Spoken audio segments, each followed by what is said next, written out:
C'est l'heure d'un quiz! Re-bienvenue sur la chaîne RNBO les chums. J'ai fait un quiz dans les derniers mois, ça a super bien été et j'avais envie aujourd'hui d'en faire un autre. Donc on est parti pour un autre quiz. En fait, j'en ai trouvé deux quiz très intéressants et on va se lancer. On va essayer de faire mieux que la dernière fois. Dernière fois, j'avais fait un score pour les deux quiz de...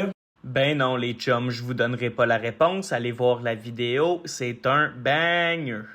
On est parti les chums, premier quiz, il va plus porter sur les tenues iconiques des lutteurs. Donc on est parti, quel lutteur, quel catcheur a l'habitude de porter des costumes en froufrou? Oh, en froufrou, c'est Ric Flair, mettons Ric Flair.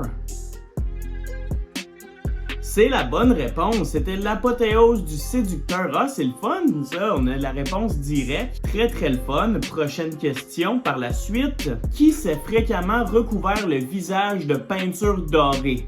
Goldust, Goldmember, Goldberg ou Goldstar? C'est Goldust, le frère à Cody Rhodes, donc Dusty Rhodes. Je pense bien que c'est ça la réponse. En effet, c'était Goldust. Donc, on est 2-2 en ce moment. Ça va bien. Quel ancien bodybuilder mettait des cordelettes autour de ses biceps et des vêtements de couleur vive? Et là, celle-là est facile, on a juste à s'imaginer la scène. Et qui avait des grosses straps colorées ici? C'est le Ultimate Warrior. À date, ça va vraiment bien, yes sir! Qui est déjà arrivé sur le ring avec une cape ressemblant très fort à celle de Batman? Crime. J'hésite entre Undertaker et Damien Priest. Undertaker a toujours sa cape, mais est-ce qu'elle ressemble à celle de Batman? Je sais pas. Damien Priest, on l'a vu un peu copier le style de Undertaker, mais honnêtement, j'ai le goût d'y aller pour l'Undertaker. Est-ce que je me trompe? Yes, let's go! Ok, ça faisait longtemps, là. C'était Undertaker dans les bonnes années d'Undertaker. J'ai le goût de dire quasiment à ses débuts. Donc, une bonne réponse. À date, on est 4-4. Allons-y pour la cinquième. Quel personnage était souvent accompagné d'un serpent? Jake the Snake Roberts. Elle est très facile, celle-là. Qui arborait fièrement un kilt sur scène? Eh bien... est-ce que c'est Otis, Bronson Reed, JD McDonough ou Roddy Piper? C'est Roddy Piper, mais ça pourrait être également Drew McIntyre. Personnellement, je suis vraiment pas fan de son kilt. Il y en a qui aiment ça, il y en a qui sont pas capables. Mais bon, pour la réponse, l'originaire porteur du kilt, c'est Roddy Piper. À date, on est vers un sans faute. On va essayer de pas le jinxer. Question numéro 7. Quelles sont les couleurs associées à Hulk Hogan? Eh bien, celle-là, très facile, c'est le jaune et le rouge. Fastoche, let's go les chums! On est proche du sans faute. Question numéro 8. Quelle catcheuse est connue pour son usage du fluo? Et je l'avais pas vu dans les choix, mais je suis content de voir qu'elle est là. C'est Naomi avec son entrée Feel the Glow. Elle a un très gros charisme, cette Naomi. Pas la meilleure dans le ring et on la met un petit peu de côté dans les derniers mois. On espère qu'elle soit capable de retrouver son plein potentiel. La WWE qui est allée la chercher de TNA. Donc Naomi, Feel the Glow. C'est une bonne réponse. Question numéro 9. Comment s'appelle le personnage qui était déguisé en proxénète?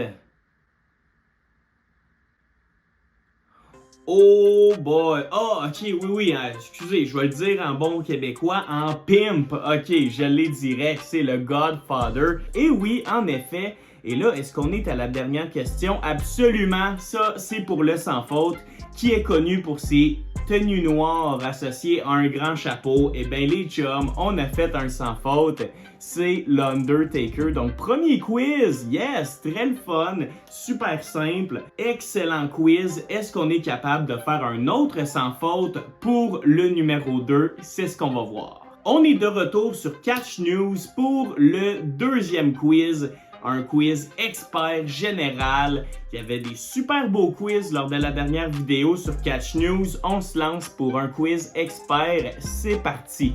Lors de No Way Out 2009, oh boy, dans le match Elimination Chamber pour le titre du monde poids lourd, qui a fait le tombé sur John Cena pour l'éliminer? Si je me rappelle bien, tous ces lutteurs-là ont fait leur finisher à John Cena, mais si je me rappelle bien, ça s'est terminé sur un spear de Edge. Est-ce que c'est ça la bonne réponse?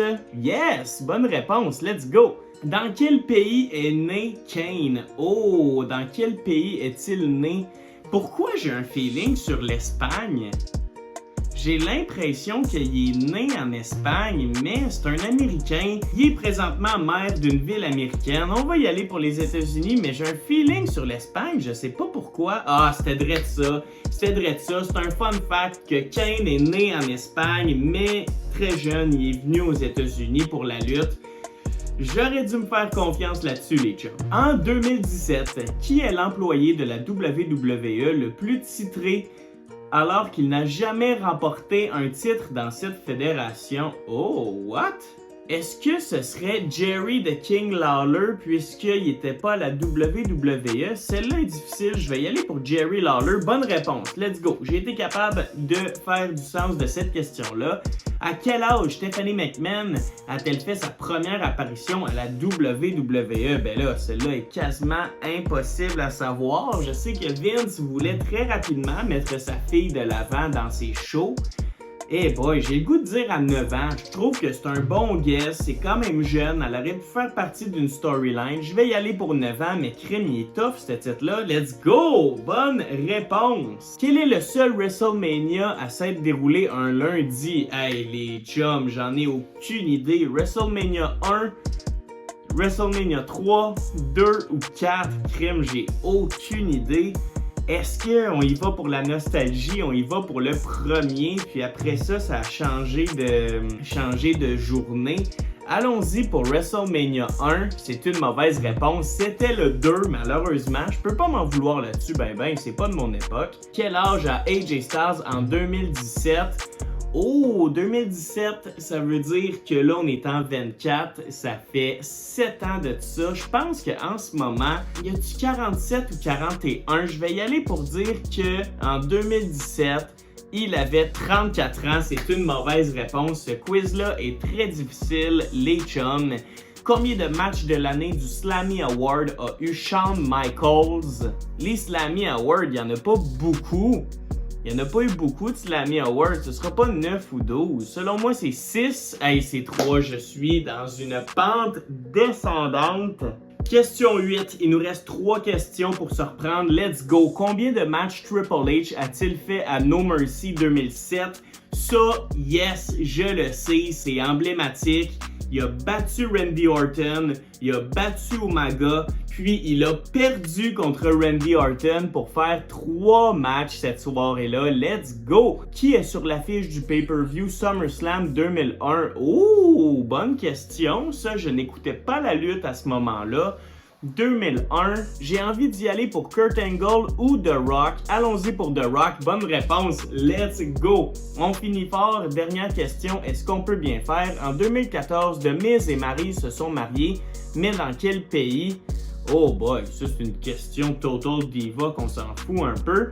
Jamaïque, Bahamas, Cuba, République dominicaine. J'ai le goût de dire les Bahamas, mais écoutez, je sais vraiment pas. C'est une bonne réponse. On finit fort. Let's go. J'ai eu 6 sur 10. C'est vraiment pas fameux, mais si on se base que le premier, j'ai eu 10 sur 10, eh bien, ça nous fait encore une fois une moyenne de 8 sur 10. Très content de mes performances. J'aurais peut-être pu mieux performer, mais le niveau du quiz a vraiment été difficile. Donc, on va se laisser là-dessus, les chums. Merci beaucoup d'avoir écouté. J'espère que vous avez aimé ce petit quiz-là rapide. N'hésitez pas à m'en envoyer si vous voulez que j'en fasse d'autres. N'hésitez pas à me dire aussi combien vous avez eu dans les commentaires sur ces quiz-là. Donc, c'était votre boy Larry, aussi simple que ça aujourd'hui. Take care and peace!